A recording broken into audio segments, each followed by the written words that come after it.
education sector. Yes, no, maybe. We request you all. Ramadorai, Chairman, National Skill Development Agency and National Skill Development Corporation, and Mr. Vineet Nayar, former CEO of HCL Technologies and founder of Sampark Foundation. And to chair this session, we have with us Mr. Sunil Kant Munjal, Senior Vice President, AIMA, and Joint Managing Director, Hero Motocorp Limited, and Chairman, Hero Corporate Services Private Limited.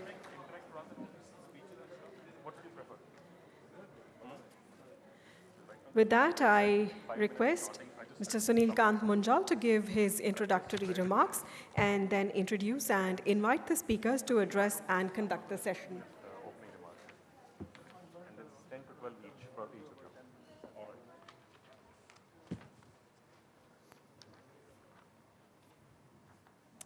Ram, Vineet, ladies and gentlemen.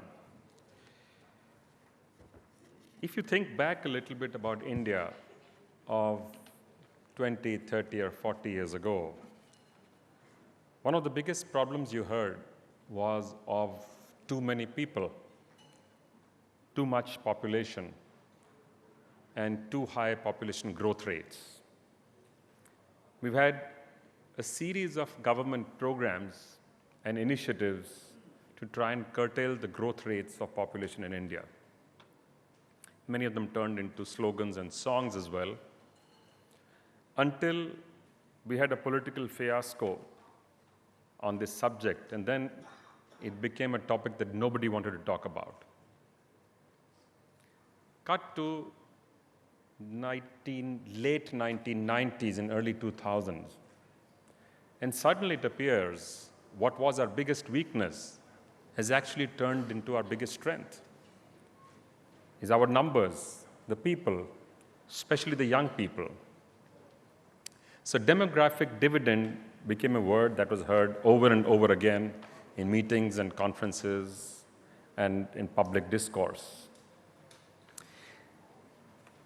As India began to grow economically, it also started in some sense to mature politically. It started to build relationships across the globe of the kind that it had not done for a while. We then realized that just large numbers, while it's an asset, but is not enough for India to play the leadership role that it would like to play. It is therefore critical that we find a way to train, educate, and skill the young people. It is only then that we would truly be able to meet their aspirations as they play a more active role in building the India of the future. So this became the new set of initiatives that we saw over the last 10 years.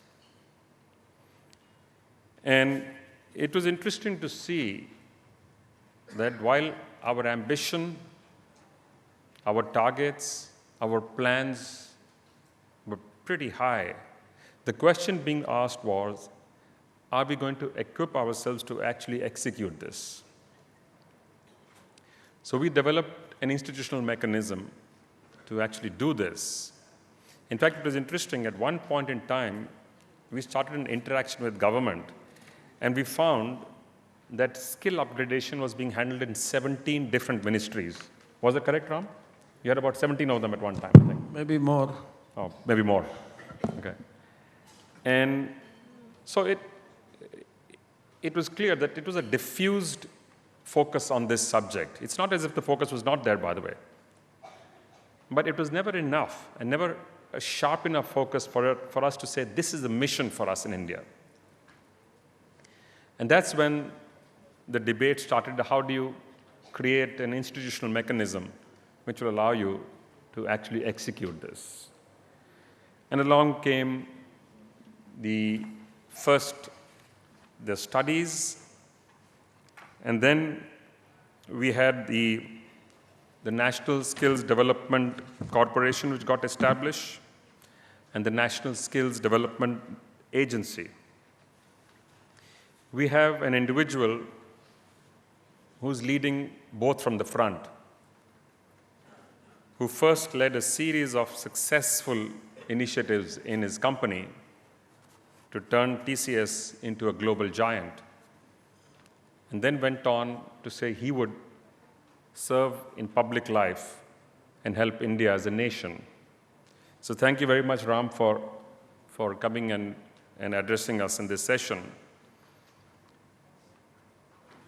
And we also saw that in the private sector itself, there were a number of initiatives going on.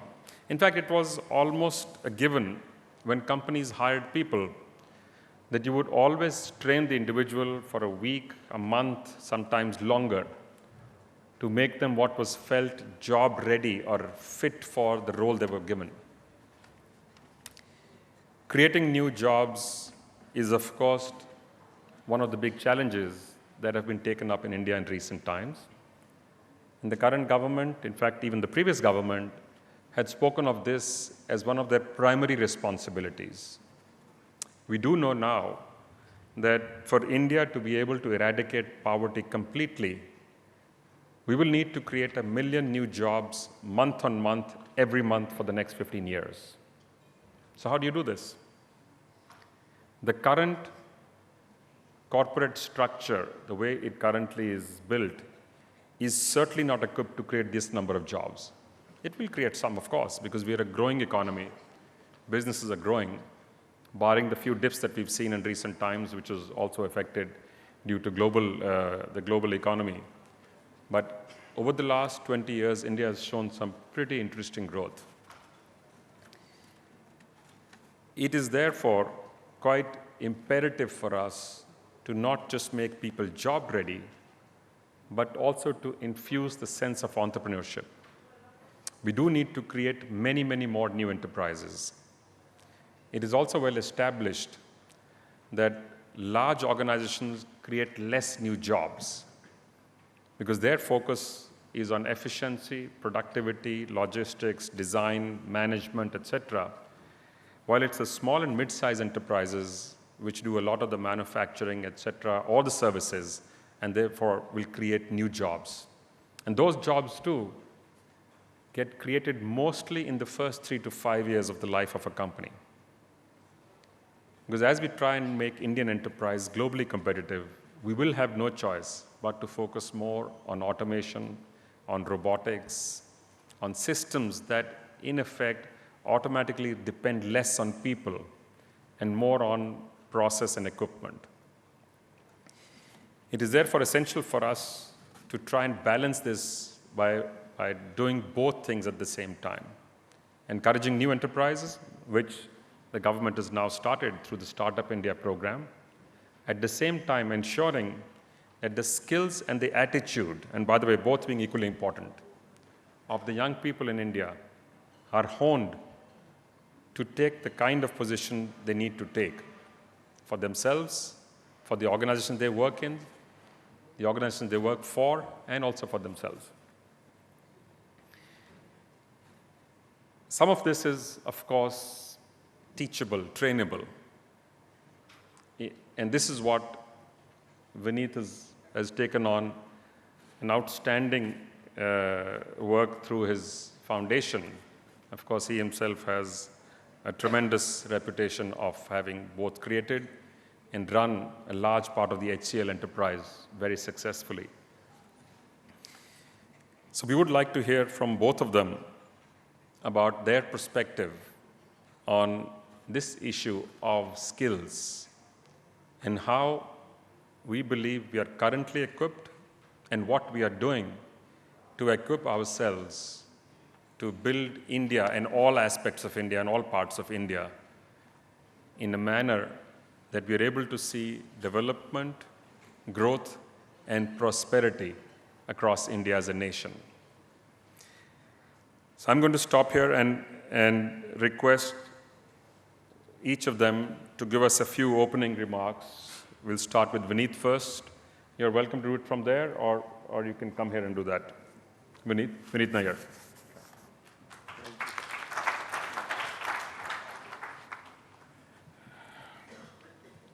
You know, while thinking about this topic,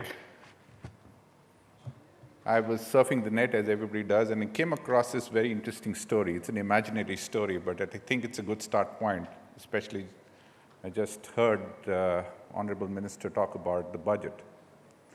And this is an imaginary story of Einstein taking a flight, a cross-Atlantic flight, with an Indian sitting next to him. And so Einstein said, it's a long flight, and I don't know what to do to pass time, so why don't we play a knowledge game? And I'm a Nobel laureate, and I know everything about everything, so why don't we play a knowledge game? And he says, I'm going to ask you a question, and if you can answer that, I'll give you $500. If you answer that, if you can't answer that, you need to pay me $5. And if you ask me a question and I can't answer that as Einstein, I'll pay you $500. So the Indian said, that's fine, that will do. So Einstein asked him a question on quantum physics, and the Indian thought about it for quite some time and then took out $5 and gave it to Einstein. And then the Indian asked Einstein, it was the Indian's turn, and he asked him, what goes up the hill on 3 legs and comes down with 4 legs? And Einstein thought about that quite a lot, and then said, I don't know, took out $500 and gave it to him. And then he asked the Indian and says, so what's the right answer? And the Indian took out $5 and gave it to Einstein.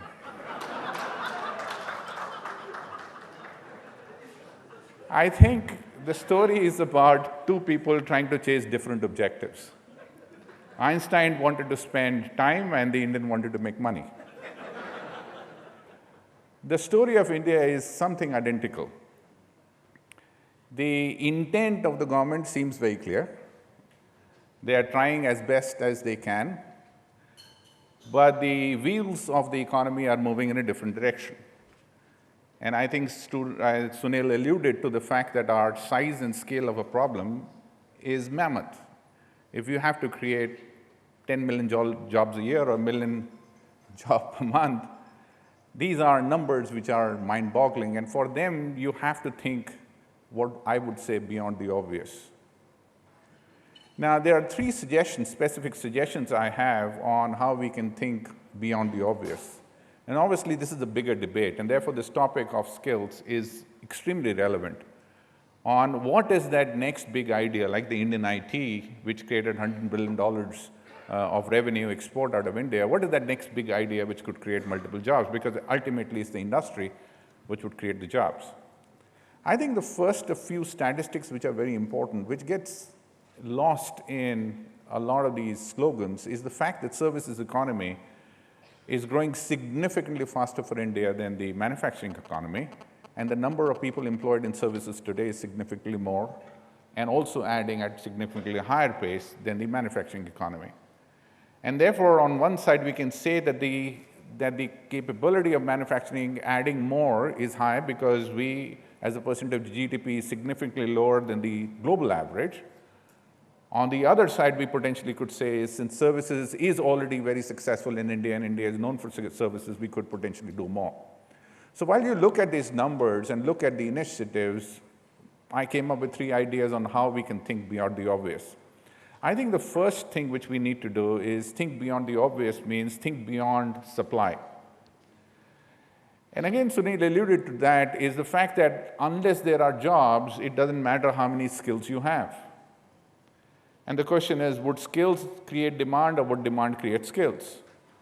And I go back to Indian IT industry. When the Indian IT industry started by Mr. F.C. Kohli at TCS, the number of people who were in IT were very, very few. Very, very few people were in IT. And therefore, how did these 3 million people, 4 million people get really into IT? Is because the Indian IT created demand, the demand created supply, supply was trained by the demand, and therefore we suddenly had a very large pool of, the largest pool of IT professionals in the world from 2 decades ago when hardly any people were there in the profession. So it's an example of how demand create supply. Same is true with the auto industry. Auto industry 2 decades ago didn't exist in India in other than 1 or 2 iconic brands. Now, the auto industry, the R&D, which Sunil was referring to, there's lots more happening in the auto industry in India than you could ever think before. So, if you were to invest $1 at this juncture of the economy, would you spend it on supply or would you spend it on demand? And I think that needs to be debated.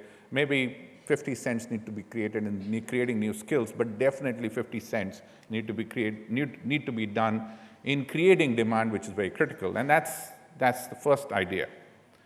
I think the second idea is thinking beyond manufacturing. And the reason I say manufacturing is because there is, if you really look at the criticism of the government or what ails our growth, and we always hear about Inspector Raj, tax regime, difficult to do business, and all that stuff. But when I really look at a couple of industries which grew up, they have grown up outside the purview of the government. They were, IT industry largely has grown up outside the purview of the government, and we didn't have so much of Inspector Raj and everything else. So the question is, one, we redo the entire system and try and make manufacturing easy to do business with, especially for SMEs, because large manufacturing companies can still manage the environment. The SMEs find it extremely difficult to manage the environment. Or we potentially could think completely differently and saying, how do we create multiple entrepreneurs, multiple startups, multiple large corporations in the services sector and keep the government out of the services sector?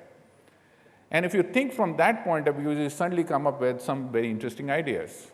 For example, if SEZ could be created to drive Indian ITs, therefore you created low-cost infrastructure because there was no custom duty or tax or excise duty on all the capital assets you built in those campuses because they were 100% for export. So you created buildings and infrastructure at significantly 30–40% lower cost than everywhere else in the world. The utility cost is low, the land cost is low, and therefore you had a competitive advantage within those SEZ. And that was a platform on which the Indian IT grew, and they had surplus cash because there was income tax holiday for many, many years. Now, can we do that for example, healthcare services? Can we create health cities which are largely focused on global service provision?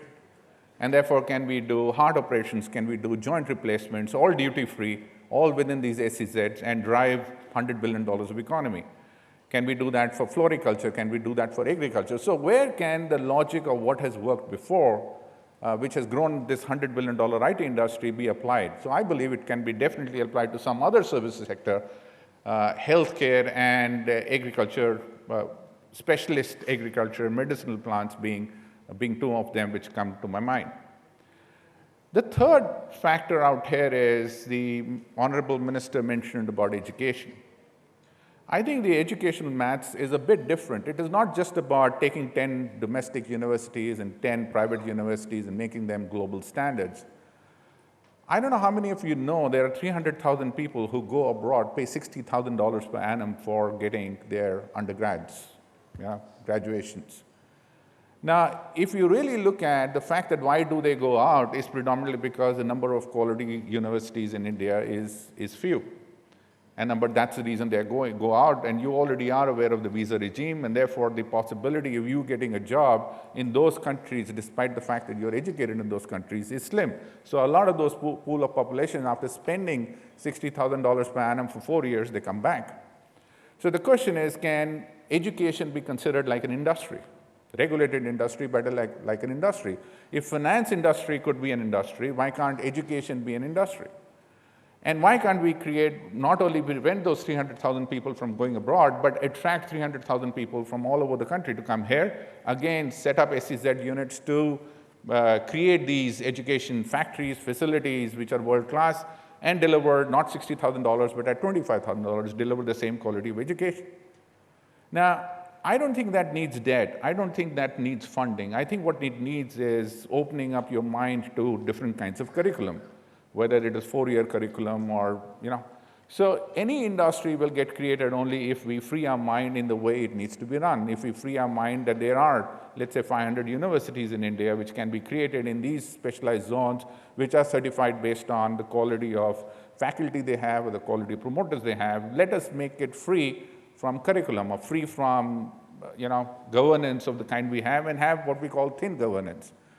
I think the reason I'm saying that beyond business is because there are ideas. If we really want to add millions and millions of jobs, education is going to be the key, but not education to improve the quality of education, which we need to do, but also from a fact that can we create 3 million, 4 million, 5 million people working in our education industry, purely focused on the export factor.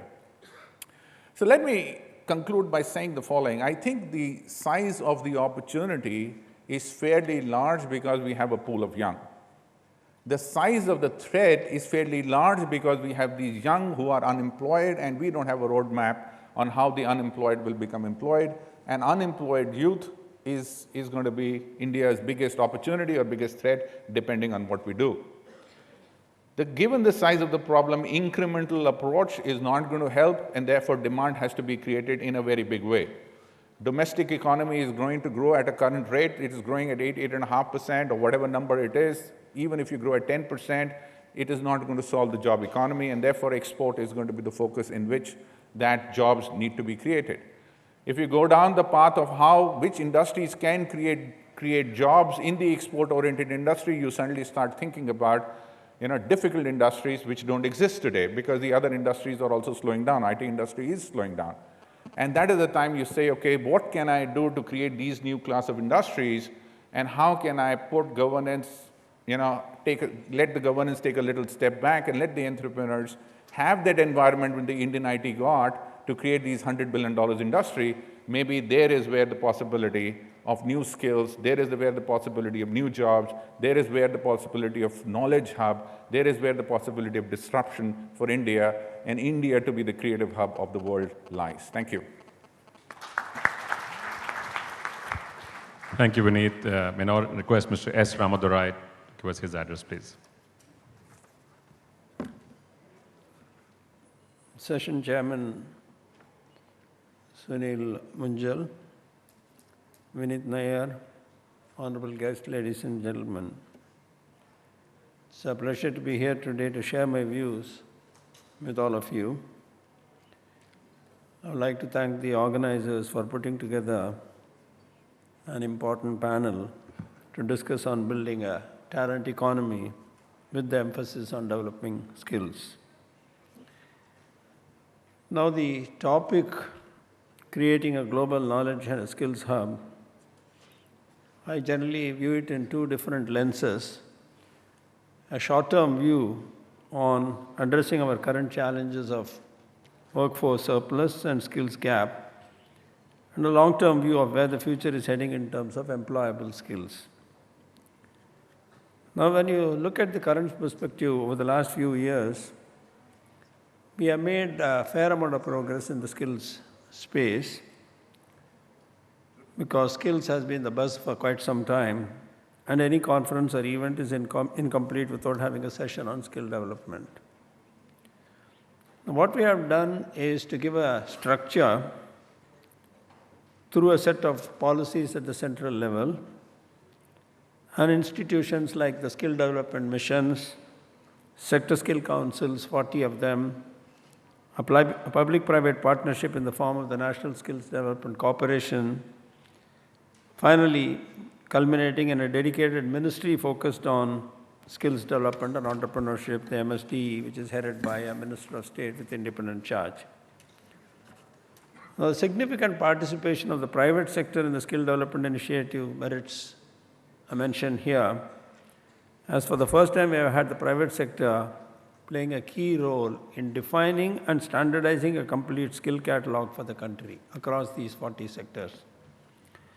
Various schemes and incentives for skill development have helped ensure widespread availability of skilling facilities, and the numbers, since 2011 we have skilled close to 28 million youth across all the ministries, and we have come to a common parameters across the various ministries which are outcome focused and not input measures alone.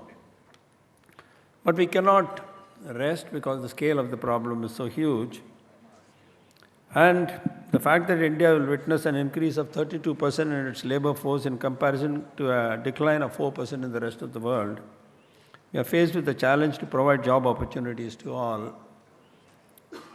Studies have shown that by 2022, there will be an additional net incremental requirement of about 110 million skilled manpower in 24 key sectors in India. We have done some amount of study and a mapping on that. So we have to rigorously continue to drive our current initiatives. But then, while this is on and an ongoing initiative, there are more interesting challenges which are there in the future. Now, there was a session on how sectors such as infrastructure and manufacturing have seen a transformation in the last many years. Technological advances have made a significant reskilling required among the workforce, have led to a very significant reskilling. Now, I recently came upon an article that brought up some very interesting statistics. Technology is changing so fast that half of what students entering a 4-year education program learn in the first year will be obsolete before they graduate. Many of the top 10 in-demand jobs today did not exist 10 years ago. Examples are a social media manager, user experience designer, and a sustainability expert. These are some new types of skills which are getting defined. 65% of today's school kids will have jobs that don't exist today, so we don't even know today the kind of jobs that we may do tomorrow. The transformation in manufacturing over the last 3 decades with the advent of industrial robotics shifted the employment balance from the industrial sector towards the services sector. And India as a country was able to capitalize on this change, especially in the IT and IT-enabled services space. And over the last few years, there has been an increased impact of technology intervention in the services space too, with simple technologies like automated IVRs, interactive voice recording, to more wide-reaching technologies like web or analytics, moving various clerical tasks and professional services online. And some of these include the financial advisory services, filing of tax returns, etc. And even more recently, there is an increased wave of artificial intelligence and robotic technology that is performing more complex tasks, such as driving cars or performing surgeries. Now, the rate at which the things are changing is increasing, and the wheels are spinning faster than ever. What was paper and pencil for our generation has been replaced by a glass panel with a stylus, and in a few years may be replaced by just gestures in the air. Knowledge of and the ability to use technology will become an elementary skill for all. And in this context, it's important to recalibrate our approach towards skilling and redefine the foundations of education. Will our current model of a centralized approach towards skill definition, course standardization, training, and certification continue to work? That's itself a big question. Will this model provide the rapid agility required to keep up with the changing skill requirements? Because if the ground level is changing, how do you address that instead of starting from the top? Coming back to the article I was referring to earlier, it listed the key skills needed for the future as digital literacy, critical thinking, problem solving, creativity, and entrepreneurship. To this list, I would like to add the ability to unlearn and relearn. How do we build the skill of adaptability among our youth? How do we teach them the most fundamental skill of all, to learn and how to learn? The classic adage, give a man a fish and you feed him for a day, teach a man to fish and you feed him for a lifetime, does not hold good anymore. Current times require us to teach a man to teach himself to fish. That's more important. And this is where the relevance of technology comes in. Already we are seeing a great impact of technology on education and skilling. MOOCs like Coursera, edX, and Khan Academy have made good quality education available and access to all. And there are a number of local initiatives as well. More importantly, crowdsourced content in social media like YouTube, Pinterest have democratized the learning of simple skills. A young couple I know recently narrated an amusing incident to me. As part of their kids' school project, they had to make a musical instrument. This couple duly took the help of the internet and built an African musical instrument called shakure, thinking that this would be quite unique. Later, the school had an exhibition of all the kids' projects, and this couple counted at least 5 more kids who had built a similar instrument. India has had a long-standing tradition of vertically passing down knowledge from one generation to another through word of mouth. I consider the Internet of today to be a horizontal and a real-time equivalent of that tradition. Knowledge that is available with anybody can be made available for the rest of the world with just one upload. I believe that as a nation, we should determine the most optimal means of harnessing the power of this digital technology. Skill development should be moved out of the shackles of a government-driven initiative to a democratic, people-driven initiative. People should pick up new skills from the larger online ecosystem. People should take the initiative to train their neighbors, their friends, their acquaintances, and people should make their knowledge available through the power of technology to any other stranger in this country, or better still, the world at large. That's when India will truly become a global knowledge and a skills hub. Thank you very much. Thank you, Ram. Ladies and gentlemen, we have some time for Q&A, so if anybody has a question, if you raise your hand, we'll try and get a mic to you.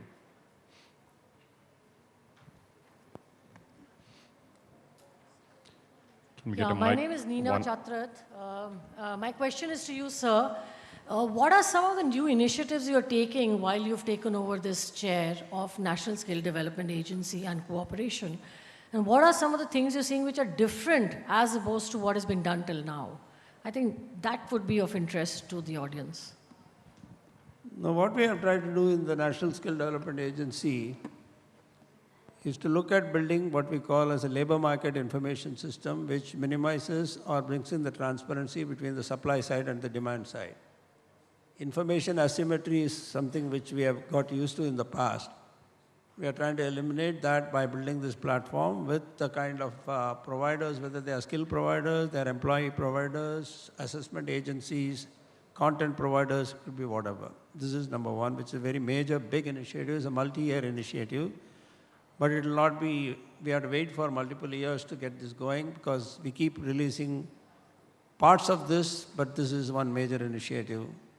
Second one is the National Skills Qualification Framework, which defines the competencies level starting from the school level, namely the secondary school level, right through to the college level with pathways to the general education from the school curriculum. So whether a school kid is interested in vocational education rather than the general education, we give the opportunities, but the pathways with what are the bridge courses that can take you to that. That's the second one. A National Skills Quality Framework is the third one which we are embarked on with regard to quality at all levels and the audit of these qualities as it's happening on the ground. Populating the skills registry with a set of qualification packs and the national occupation standards, that's again a very, very major initiative which comes from the 40 sector skill councils. But this is the organization which goes through it, populates it, because we want to see deployment on the ground and acceptance on the ground. Finally, we are creating a National Skills Research Institute as part of the National Skill Development Agency, which is just at the beginning, but it will be the research with regard to data, which is ultimately the truth of what's happening on the ground.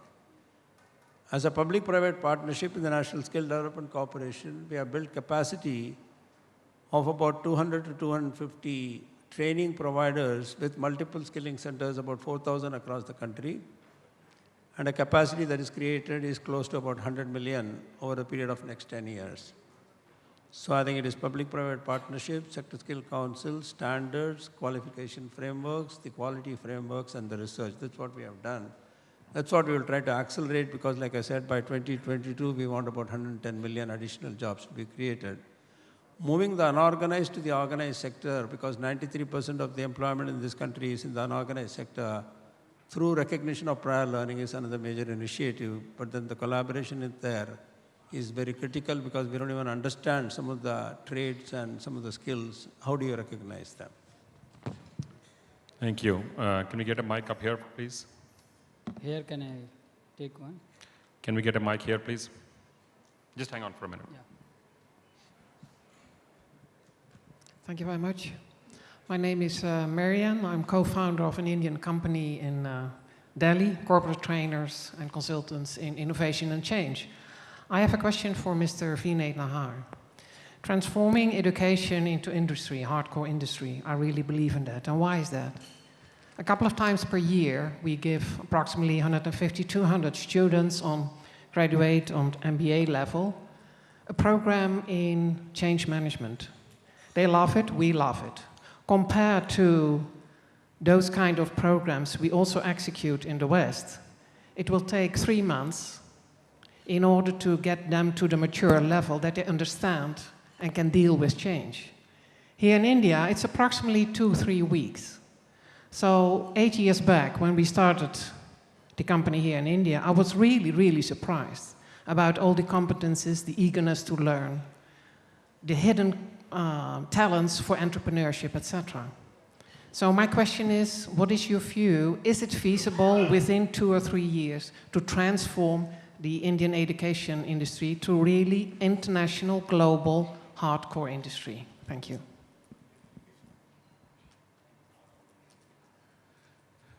Yeah, so I think there are 3 problems with the Indian education system. The talk is louder than the walk today. And therefore, when students are unhappy, there is a reason. The quality of inputs for the students is not as per world standards. And therefore, there is a significant amount of disinterest in the students on pursuing, with rigor, subjects of great intent. I think the second is that there is lack of jobs for subjects in which they get admission. So Ram talked about that the future of the world is on social analytics, sustainability, data warehousing.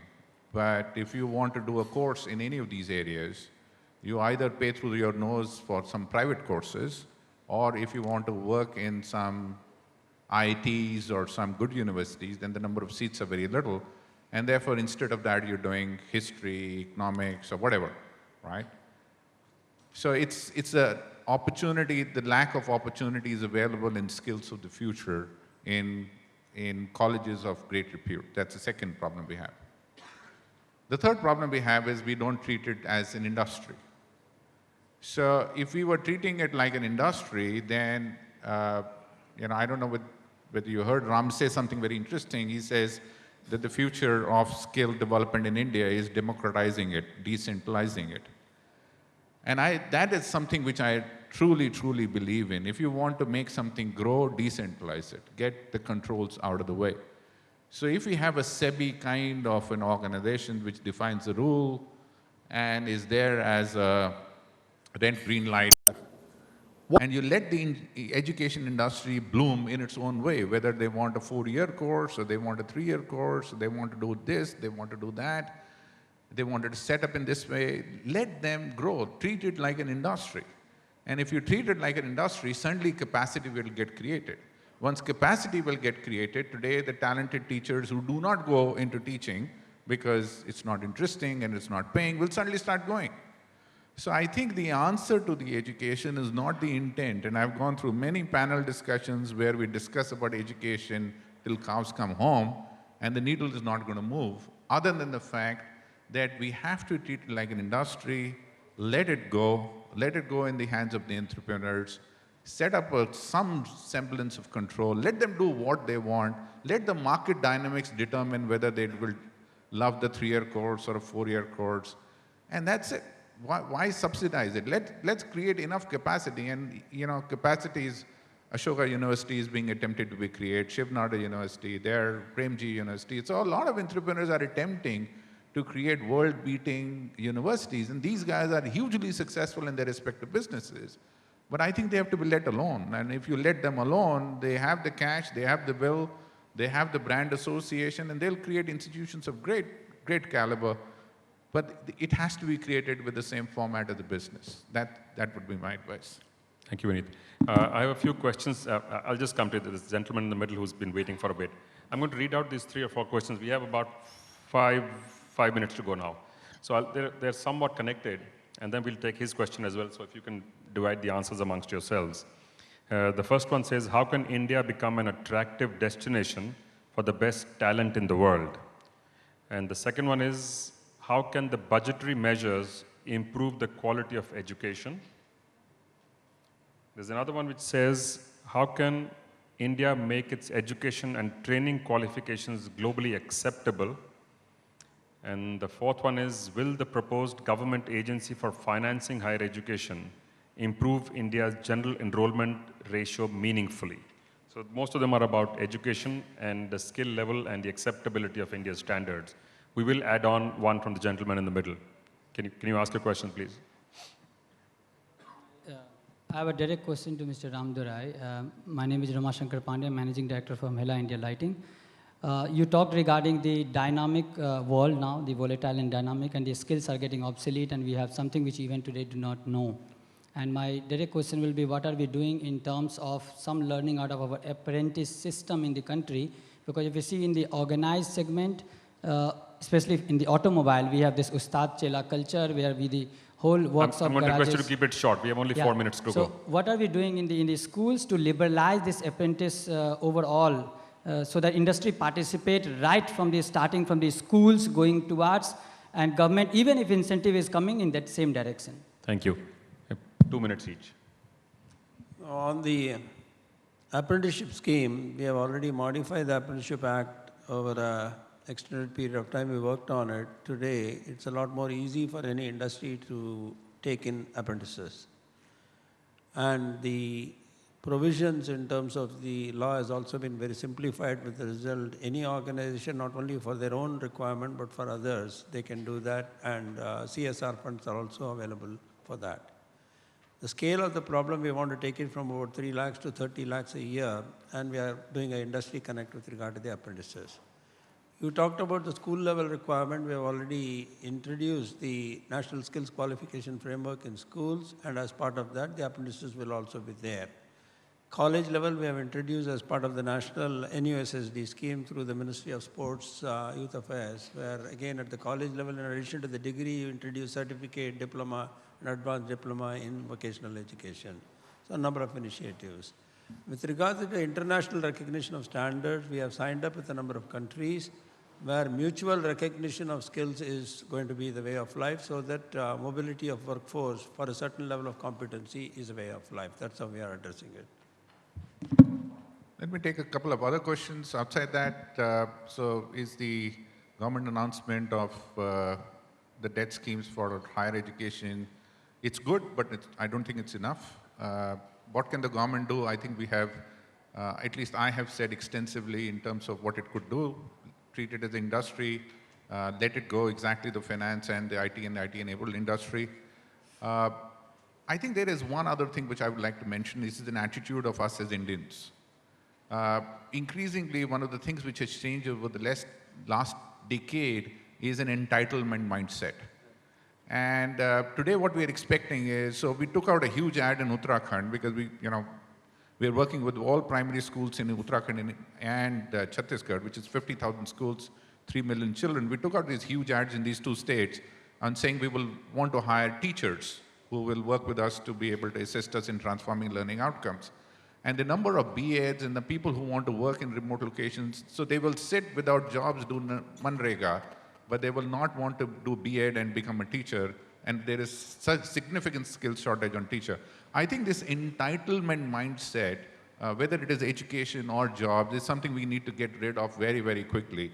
So it's a combination of some things which the government needs to do, something which the entrepreneurs need to do, and something which we as Indians need to do to change our attitudes and really work hard, very, very hard, to try and get to the jobs where the jobs are available. It's not the jobs are not available today. It's just the fact that the jobs which are available, we don't want to work hard to skill ourselves in those jobs. They may not be future-centric jobs, but they are jobs where there is shortage, but we don't have that attitude to work hard. We want to continue to be in the social fabric. And the more and more social security fabric comes in, and it needs to come in because there are so many below poverty line in India, I am afraid that a lot of people who don't need it will get more and more entitlement mindset. And I don't know how to solve that, because this whole industry will get unlocked only if we change our attitude also. Thank you, Vineet. I have to apologize to the many of you who had raised your hands. We've already run a minute over the time. There's a break after this for teas and coffees. So if the speakers are around, I guess you could talk to them. Is that okay? Thank you very much. Thank you to both of you. And thank you, ladies and gentlemen.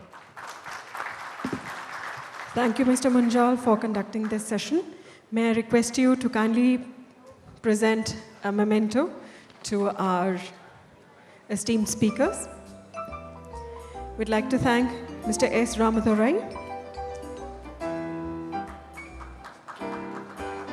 our thanks to Mr. Vineet Nayar,